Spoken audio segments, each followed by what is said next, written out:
पुरुषोत्तम मास महात्म्य 5वां अध्याय। भगवान विष्णु का अधिमास को साथ लेकर गोलोक जाना। नारद जी नारायण से कहने लगे कि हे महाभाग, हे तपोनिधे, अपने चरणों के पास पड़े हुए अधिमास के वचन सुनकर हरि भगवान उनसे बोले कि हे निष्पाप नारद जी, हरि ने जो अधिमास से कहा सो मैं कहता हूँ, सुनो। हे मुनि श्रेष्ठ, तुम धन्य हो जो मुझसे श्रेष्ठ कथा पूछते हो।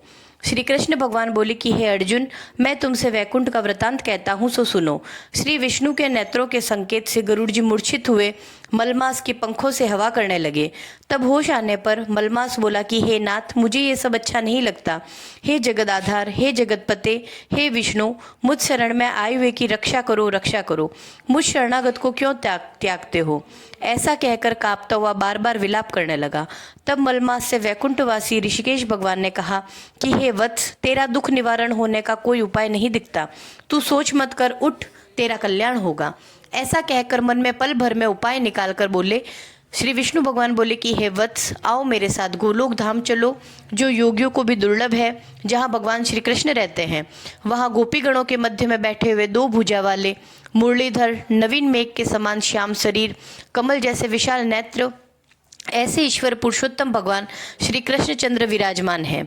शरद ऋतु के पूर्ण चंद्रमा के समान जिनके मुख की शोभा है करोड़ों कामदेवों की भांति सलोने, चितचोर, लीला के धाम, पीताम्बरधारी, तुलसी, कुंद, मंदार और पारिजात के पुष्पों की माला पहने, श्रेष्ठ रत्नों के आभूषण पहने, प्रेम के अलंकार रूप भक्तों पर दया करने वाले, कस्तूरी और केशर युक्त चंदन से लेपित शरीर, वक्ष स्थल पर श्रीवत्स चिन्ह और कौस्तुभ मणि एवं भृगु की लात से शोभित हृदय, सिर पर श्रेष्ठ रत्नों से जड़ित मुकुट तथा कानों में कुंडल पहने, पार्षदों से घिरे हुए, रत्नों से जड़ित सिंहासन पर बैठे हुए, वे ही परब्रह्म पुराण पुरुषोत्तम है। स्वेच्छामय ब्रह्मांड के बीज, सर्वाधार, परात्पर, निष्काम, निर्विकार, अत्यंत परिपूर्ण प्रभु, प्रकृति से परे, ईशान, निर्गुण, नित्य विग्रह श्री कृष्ण गोलोक में तेरा दुख दूर कर देंगे। चलो वहीं पे चलते हैं। श्री नारायण बोले। इतना कहकर हरि भगवान मलमास का हाथ पकड़कर गोलोक को ले गए। हे नारद मुनि, वहां पहले अज्ञान रूपी अंधेरे का नाश करने वाले, ज्ञान रूपी मार्ग को दिखाने वाले, प्रलय काल में ज्योति स्वरूप, करोड़ों सूर्य के समान प्रभा वाले, नित्य असंख्य विश्व के कारण विभु परमात्मा की इच्छा में लाल रंग की ज्योति दिखाई दी। हे मुने, उस ज्योति के भीतर ही सुंदर 3 लोक थे। उसके ऊपर सनातन ब्रह्मलोक की भांति गोलोक है। वह 3 करोड़ योजन में फैला हुआ है। मंडलाकार तेज पूज्य स्वरूप श्रेष्ठ रत्नों वाली भूमि से युक्त है, जो बड़े बड़े योगियों को स्वप्न में भी अदृश्य है। वही वैष्णवों को दृश्य और प्राप्त है। उसे योगेश्वर श्री कृष्ण ने योग द्वारा धारण कर रखा है।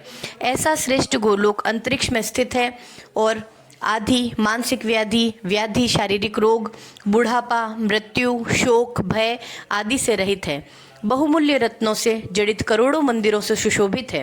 उस गोलोक के नीचे दाहिनी और वैकुंठ लोक है और बाहीं और वैकुंठ के समान ही आकार वाला शिवलोक है। वैकुंठ का फैलाव 1 करोड़ योजन में है और उसका आकार जिसमें करोड़ योजन लंबा और मंडलाकार है, वहाँ पीले वस्त्रों से शोभायमान वैष्णव जन रहते हैं। वे वैष्णव शंख, चक्र, गदा और पद्मधारी लक्ष्मी जी के साथ चतुर्भुज रूप में रहते हैं और वैकुंठ की स्त्रियां लक्ष्मी जी के समान सुंदर है। उनके चलने से पायजेब और करधनी की झंकार बड़ी प्यारी होती है। गोलोक के बाई ओर जो शिवलोक है, वहाँ प्रलय नहीं होता और सृष्टि काल में पार्षद लोग रहते हैं। वह 1 करोड़ योजन में फैला हुआ है। वहाँ महादेव जी के गण सारे शरीर में भस्म रमाए, सर्पों के जनेऊ पहने, ललाट पर अर्धचंद्र धारे, हाथ में शूल पट्टिश लिए, जटाओं में गंगा धारण किए हुए, 3 नेत्र वाले पराक्रमी शूरवीर रहते हैं। गोलोक में निरंतर परमानंद कारक परम हर्ष को करने वाली अत्यंत मनोहर एक महान ज्योति है।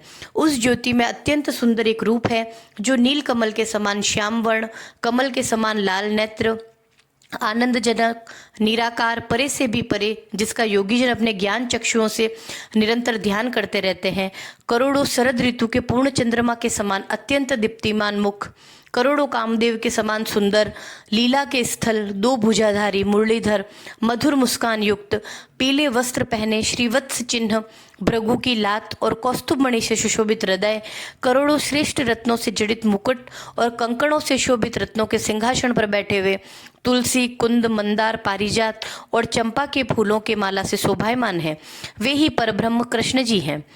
जो स्वेच्छामय सबके कारण रूप सर्वाधार बाल्यावस्था वाले गोपाल रूपधारी करोड़ों पूर्ण चंद्रमा के समान शोभायमान भक्तजनों पर अनुग्रह करने वाले इच्छा रहित निर्विकार अत्यंत परिपूर्ण प्रभु रास मंडल के मध्य में बैठे हुए शांत राशेश्वर हरि मंगल रूप पूजने योग्य मंगलों में मंगल परमानंद घन सत्य स्वरूप अक्षर अव्यय सभी सिद्धियों के ईश्वर सब सिद्धि स्वरूप और सिद्धि के देने वाले प्रकृति से परे ईशान निर्गुण नित्य विग्रह सबके आदि पुरुष अव्यक्त इंद्र आदि देवों द्वारा स्तुति किए गए नित्य स्वतंत्र एक परमात्मा स्वरूप शांति स्वरूप ऐसे प्रभु का शांत स्वभाव वाले वैष्णवजन ध्यान करते हैं।